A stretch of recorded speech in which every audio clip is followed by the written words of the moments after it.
Әртүрлі мамандықтағы көптеген адамдар мәтіндік информациялармен жұмыс істеу қажеттілігі мен іс жүзінде күнделікті кездеседі.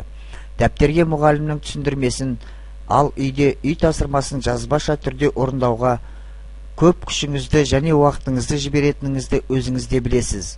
Ал егер тағы да қате жіберсеңіз, оны түзетуге, сызып тастауға, қиып алуға, желімдеуге немесе қайтадан көшіруге тура келеді. Компьютер бар кезде мәтінді өңдеумен байланысты осындай көптеген операциялар ықшамдалады. Жалпы мәтіндік редакторлар мәтіндік құжаттарды құру, форматтау, редакциялау, сақтау және басқаруға арналған программалар. Бұл кластың аса мықты программалары баспалық жүйелер деп аталады. Мәтіндік процессорлардың кемшіліктері: математикалық формулаларды енгізу күрделі, растрлық графикаға арналмаған, осындай кемшіліктері бар. Ал енді компьютерде мәтіндік ақпаратты өңдеу технологиясы мынадай кезеңдерден тұрады. Мәтіндік редакторды іске қосу бірінші, жаңа мәтіндік құжат жасау, мәтін енгізу, бұрын жасалған мәтіндік құжатты ашу, мәтіндік құжаттарды өңдеу, енгізілген объектілермен жұмыс, мәтіндік құжатты пішімдеу, мәтіндік құжатты сақтау және мәтіндік құжатты баспаға жіберу кезеңдерінен тұрады. Бүгінгі сабақта біз құжаттармен жасалатын әрекеттерді қайталаймыз және кестелермен жасалатын жұмыс әрекеттерімен танысамыз. Құжаттармен жасалатын жұмыстар: ең бірінші, жаңа құжат құру әрекеті. Жаңа құжат құру үшін файл менюінде создать командасын орындаймыз. Осы кезде создание документа сұхбат терезесінде новый документ опциясын таңдаймыз. Осы кезде жаңа құжат құрылады. Немесе екінші тәсілі, құрал саймандар тақтасындағы создать батырмасын шертеміз. Осы кезде үнсіз келісім бойынша жаңа құжат құрылады. Мәтін енгізу. Мәтін енгізу үшін мәтін енгізілетін жерге курсорды әкеп қоямыз. Курсор дегеніміз экранда жыпылықтап тұрған тік сызықша немесе енгізу нүктесі деп аталады. Осы жерден мәтін бастап жазылады. Мәтін теру барысында біз қате терілген мәтінді түзетуіміз керек. Ол үшін қате терілген мәтінге курсорды әкеп орналастырамыз. Бұл жерде мәтін теру әрпі қалып болған екен. Ол үшін курсорды орналастырып, қажет символды бірле басамыз. Терілген емес, терілген.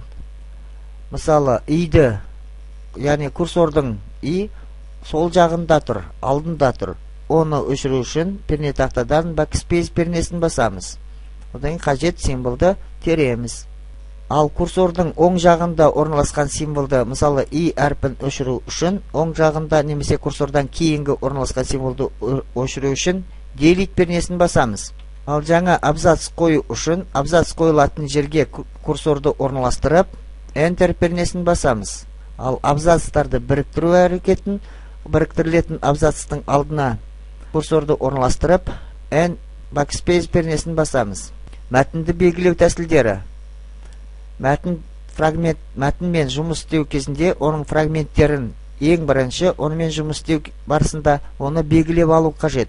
Белгілеу, яғни мәтін фрагменті ол бір символ болуы мүмкін, бір сөз болуы мүмкін, немесе толық бір сөйлем болуы мүмкін.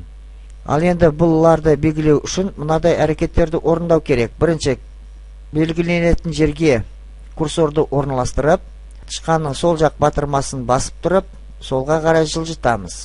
Немесе бағыттауыш пернелер арқылы белгілеу үшін shift пернесін басып тұрып, бағыттауыш пернелерді солға қарай, оңға қарай, жоғары, төмен, осылайша бағыттауыш пернелер арқылы белгілеуге болады.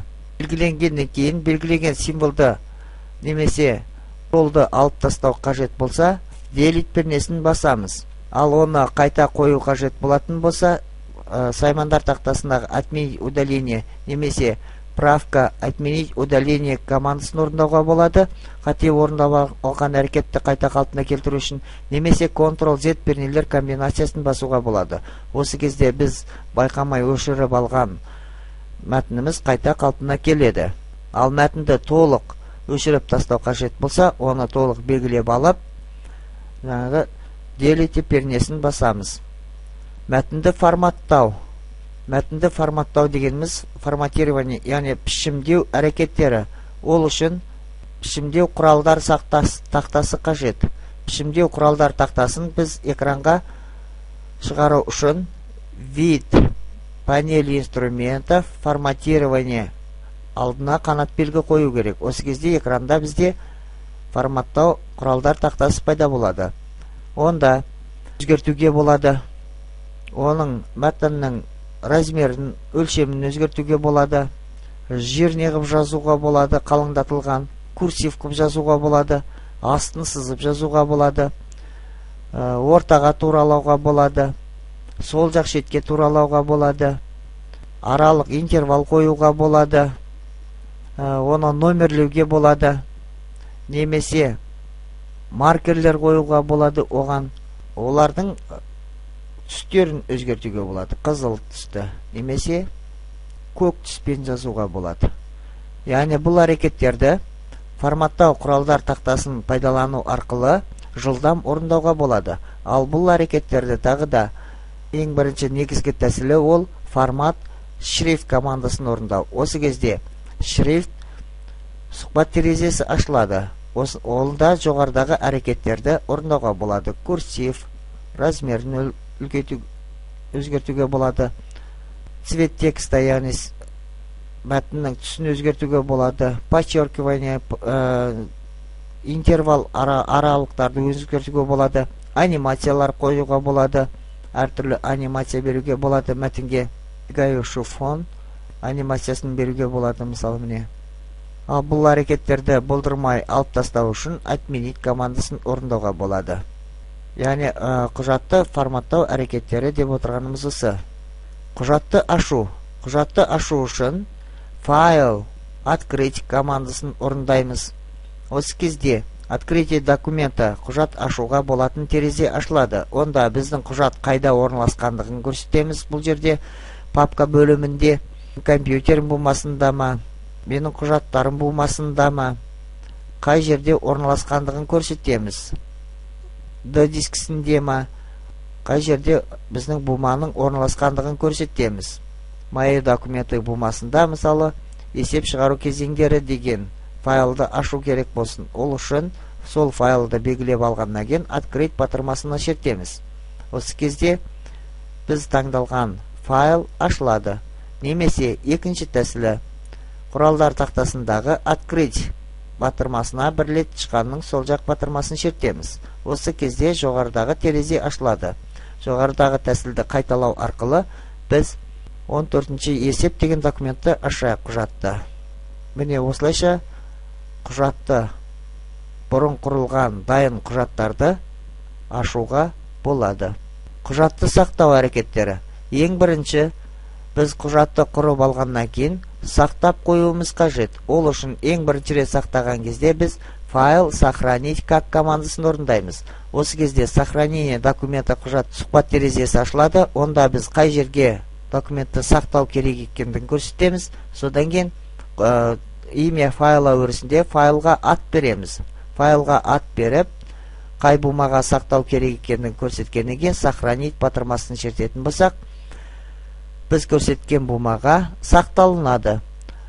Ал енді құжатқа біз әртүрлі өзгерістер енгізіп, форматтап, пішімдеп, немесе түзету әрекеттерін, толықтыру әрекеттерін орындағаннан кейін файл екінші рет сақтаған кезде сохранить батырмасын шерте салуымызға болады, немесе Ctrl-S батырмасын шертуге болады, немесе құралдар тақтасындағы сохранить батырмасын, құралдар тақтасындағы сохранить деген батырманы бір рет шертетін болсақ, жоғарыдағы сақтау сұхбат терезесі ашылмайды.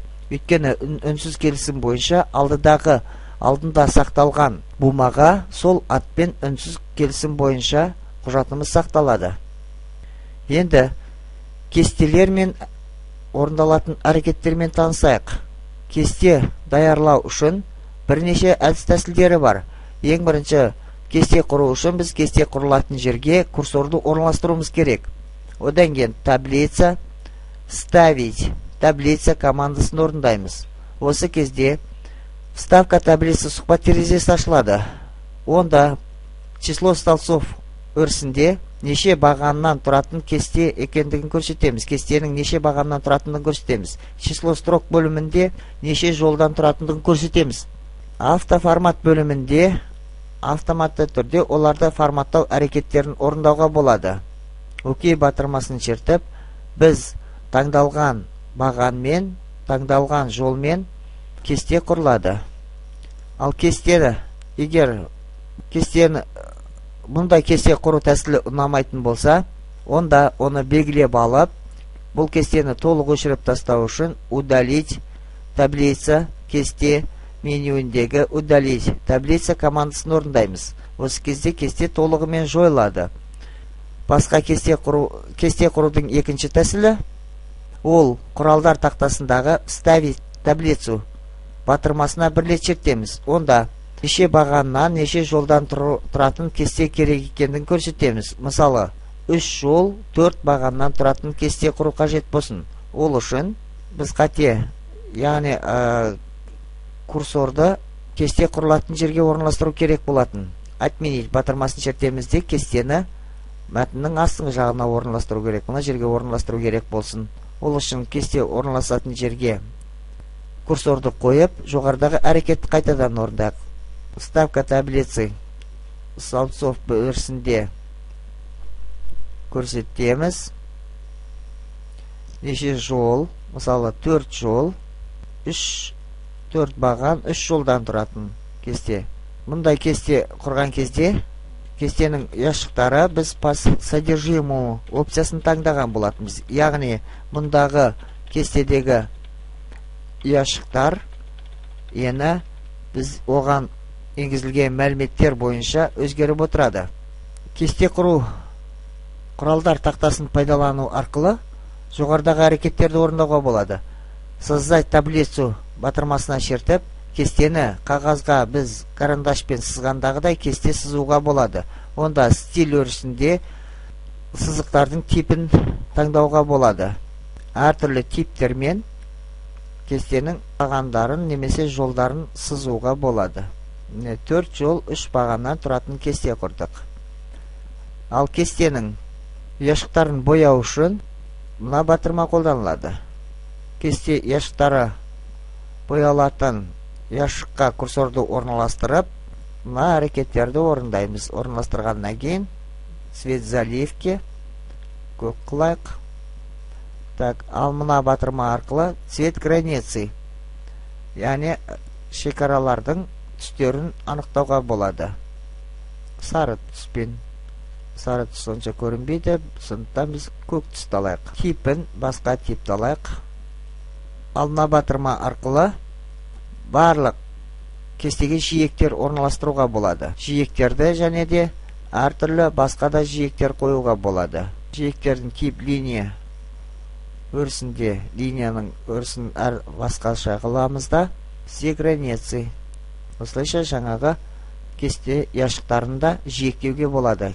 Толық кестені жиектеуге болады екен, жолды жиектеуге болады, бағандарды немесе әртүрлі яшықтарды да осылайша жиектеу әрекеттерін орындауға болады. Кестеге енгізілген мәтінді мына батырма арқылы әртүрлі қалыпта орналастыруға болады. Сверху по левому краю, жоғарғы сол жақ бұрышы бойынша. Посередине по левому краю орналастыруға болады. Сверху по центру орналастыруға болады. Ол үшін мәтінді ең бірінші белгілеп аламыз. Одан кейін мұндағы қажет сәйкес батырмаларды шертеміз. Ал мына батырма арқылы кестенің мысалы жолдары әртүрлі болатын болса, оларды туралау қажет кезінде, мысалы әртүрлі жолдары әртүрлі, жолдың ендері әртүрлі болып тұр, оларды бірдей етіп туралау үшін ол ендері тураланатынан жолдарды белгілеп алып, мына батырмаға шертетін болсақ, ол жолдар бірдей, ендері бірдей тураланады. Ал егерде бағандар әртүрлі болған жағдайда, бағандарды туралау үшін тураланатын бағандарды белгілеп алып, одан кейін мына батырмаға шерттеміз. Выравнять ширину столбцов. Яғни бағандарды бірдей етіп туралауға болады.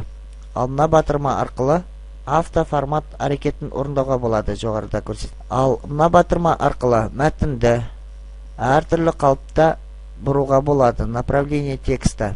Яғни бұлайша орналастыруға болады, мына жаққа орналастыруға болады. Міне бұл батырмаларды меңгеріп алсаңыздар, кестелермен жұмыс істеу барысында өте қажет батырмалар. Мысалы, кестенің бірінші жолындағы 2, 9, 29, 30 тағы да кесте құру. Ең соңғы жолына курсорды орналастырып, тап пернесін басатын болсақ, келесі тағы да жол қойылады. Мысалы, мынаған 45 деген сан берейік. Ал енді мына екі батырма арқылы сортировка по возрастанию дейді, яғни өсу реті бойынша тураланады. Ал мұнда кему реті бойынша тураланады. Яғни 45, 30, 29 болды. Ал мына батырманы шертетін болсақ, керісінше 29, 30, 45, яғни өсу реті бойынша тураланып жат сандар. Яғни бұл әрекеттерді орындауды үйреніп алсаңыздар, кестелермен жұмыс істеу барысында өте қажет.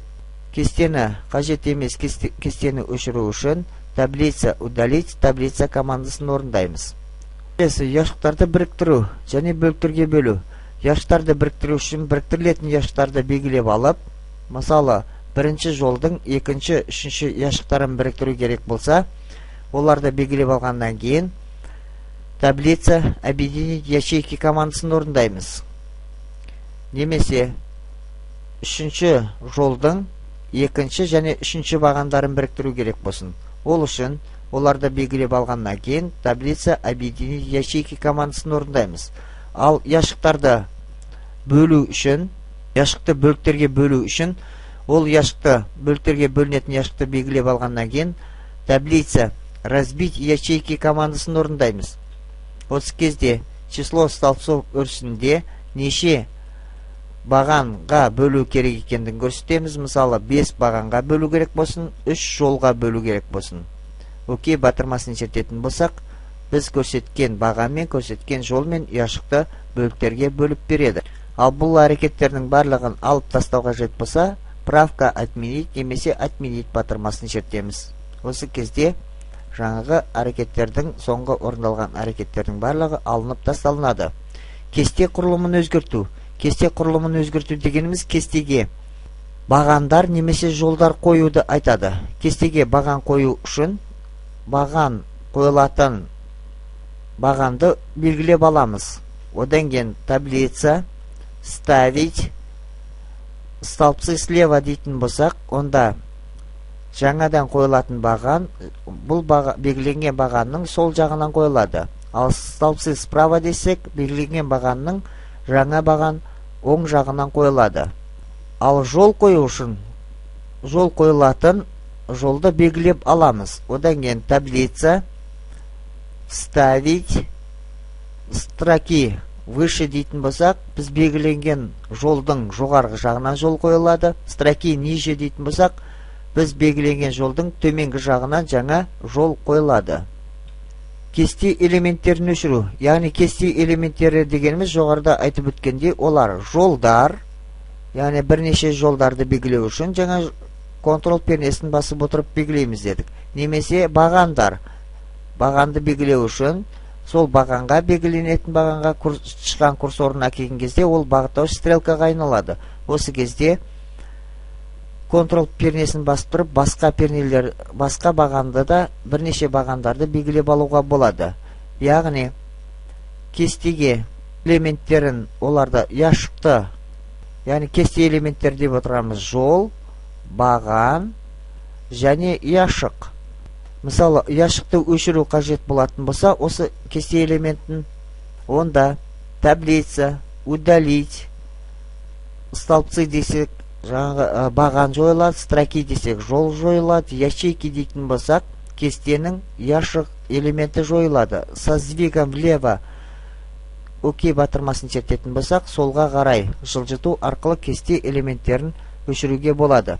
Ал кестенің осы бағанды толық өшіріп тастау қажет болса, онда оны белгілеп алып, удалить таблица столбцы командасын орындаймыз. Кестелерді жиектеу әрекеттерімен жоғарыда танысқан болатынбыз. Тағы да бір қайталайық. Ол үшін кестені белгілеп аламыз. Формат, граница и заливка командасын орын. Бұл жерде страница опциясында рамка береміз. Тип өрісінде рамканың типін таңдаймыз. Цвет өрісінде жиектің түсін таңдаймыз. Ширина өрісінде оның иінін беруге болады. Окей батырмасын шертетін болсақ, кесте біз көрсеткен жиекпен қоршалады. Енді сабақ кестесін толықтырып өңдеңіз дейді. Ол үшін біз бірінші сабақ кестесі бірінші жолға кестеге тақырып берейік. Ол үшін кестенің бірінші жолына жоғарғы жағынан жаңа жол қосуымыз керек. Ол үшін таблица ставить строки выше командасын орындаймыз. Осы кезде кестеге жаңа жол қойылды. Енді тақырып жазу үшін бұл яшықтарды біріктіру керек. Ол үшін біріктірілетін яшықтарды белгілеп аламыз да таблица объединить ячейки командасын орындаймыз. Осы кезде бірінші жол яшықтары біріктірілді. Енді біз ортаға жазу үшін